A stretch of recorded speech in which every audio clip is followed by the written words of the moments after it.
ये 3-4 टीचर्स हैं स्कूल के, पूरा माहौल ख़राब किया हुआ है और अब उसी पे हमने एक इंक्वायरी बिठाई है। अनिल है, अनिल जो इसको लीड कर रहे हैं इस पूरे पैक को। And not only that, I think जो सारा कंसंट्रेशन एक टीचर का पढ़ाई में होना चाहिए वो सब छोड़ के सारा कुछ करने पे ये लगे हुए हैं। अब हम जो ऑफिस में बैठते हैं वो सारा दिन हम बस चिट्ठियों के जवाब ही देते जा रहे हैं। हमारा क्या यही काम रह गया है? इट इज़ एब्सोल्युटली फॉल्स जो हम पे ये इल्ज़ाम डाल रहे हैं। इसीलिए हमने बोला चलिए एक इंडिपेंडेंट इंक्वायरी बिठाते हैं, रिटायर्ड जज को लाते हैं, उनके सामने आपका जो भी ग्रीवेंस है, जो भी आपके मसले हैं आप रखो, वो सच हैं झूठ है वो ही डिसाइड करें और बताएं। मेरा नाम शोभित है। शोभित, किस पोस्ट पे हैं आप? मैं यहाँ स्कूल एडमिनिस्ट्रेशन में काम कर रहा हूँ। क्या कुछ कहना चाहेंगे? स्कूल पे लगातार आरोप लग रहे हैं, अब इंडिपेंडेंट कमेटी भी बनी है जांच के लिए, क्या कुछ कहना चाहेंगे? स्कूल मैनेजमेंट पर लगातार पिछले काफ़ी समय से झूठे आरोप लगाए जा रहे थे। तरह तरह की गलत झूठी शिकायतें प्राप्त हो रही थी, जिससे हम लोग काफ़ी तंग आ चुके थे।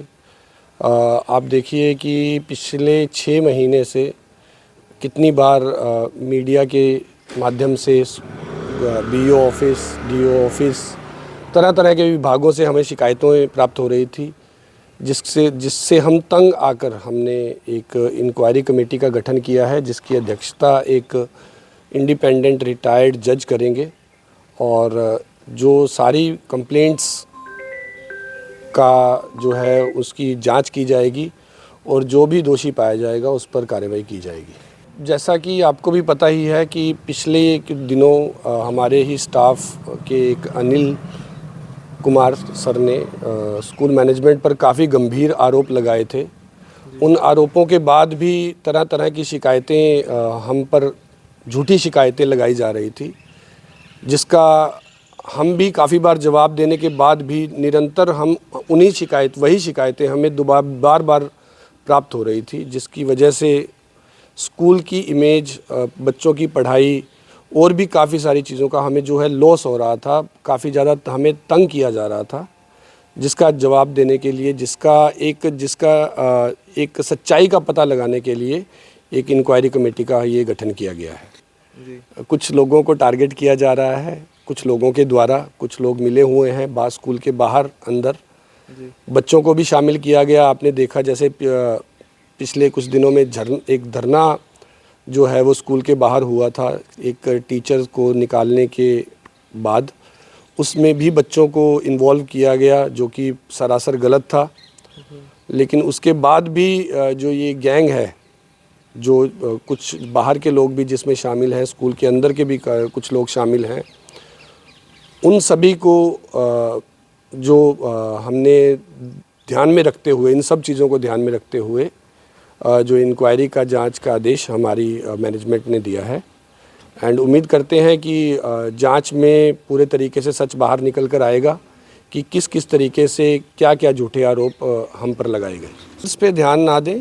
अगर आपको कोई शिकायत है, आप आइए, सीधा प्रिंसिपल से मिलिए, आपकी बात को पूरा ध्यान से सुना जाएगा और उस पर तुरंत एक्शन भी लिया जाएगा। मैं सभी पेरेंट्स से, सभी बच्चों से यही अपील करता हूँ। अच्छा, आपको भी लंबा समय हुआ ऐसा स्कूल के अंदर जॉब करते हुए, जिस तरह के आरोप है, अगर आपके व्यक्तिगत व्यूज़ की बात की जाए, क्या वाकई में आपको लगता है कि इनमें कुछ सच्चाई भी सर? नहीं, कोई सच्चाई नहीं है। मैं ऐसा अभी जो है, जो सच्चाई है, अगर है भी, जो भी सच्चाई है, जो गलत है, वो इंक्वायरी कमेटी में सामने आ जाएगा।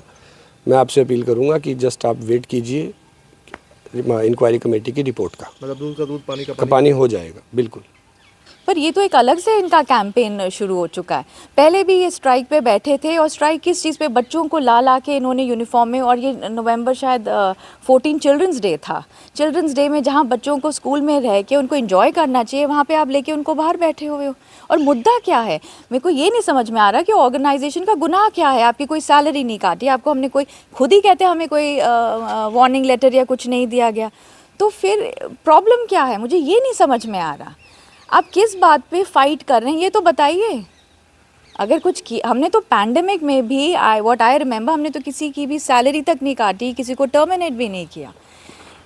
इनफैक्ट ये एडवाइजरी तो गवर्नमेंट से भी थी कि किसी को हटाया ना जाए। मैं तो कहती हूँ अगर हमने इनको काम ज़्यादा हुआ, इनकी कोई सैलरी काटी हो, इनको बहुत डांटा हो, ह्यूमिलिएट किया हो, इंसल्ट किया हो, तो आप बताएं हमें भी, वजह तो हमें नहीं पता है कि क्या किसी ऑर्गेनाइजेशन पे फॉल्स एलिगेशंस डाल के या उस पे कोर्ट केसेस डाल के क्या कोई परमानेंट बन सकता है? सेवा भाव से बनते हैं, ड्यूटी से बनते हैं। आप अपनी ड्यूटी अच्छी निभाएंगे तो every organisation will make you a permanent employee. मैंने तो एक सिंपल काउंसलर से शुरू किया था and today I am a management representative. Madam आपका रविंदर कौर। टीचर हैं आप स्कूल में? हाँ जी, मैं पिछले 18 साल से पढ़ा रही हूँ स्कूल में।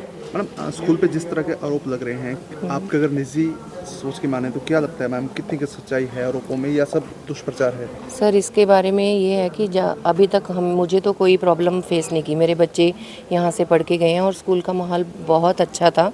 अभी कुछ वजह से अब क्या कारण है इसकी इन्वेस्टिगेशन चल रही है, लेकिन माहौल तो ख़राब किया जा ही रहा है या हो रहा है कैसे भी, तो इसके बारे में अभी जांच चल रही है। इसलिए लेकिन जो स्कूल की रेपुटेशन है, जो स्कूल का हमारा काम करने का तरीका है, वो बहुत अच्छा है और इसमें कोई प्रॉब्लम नहीं है।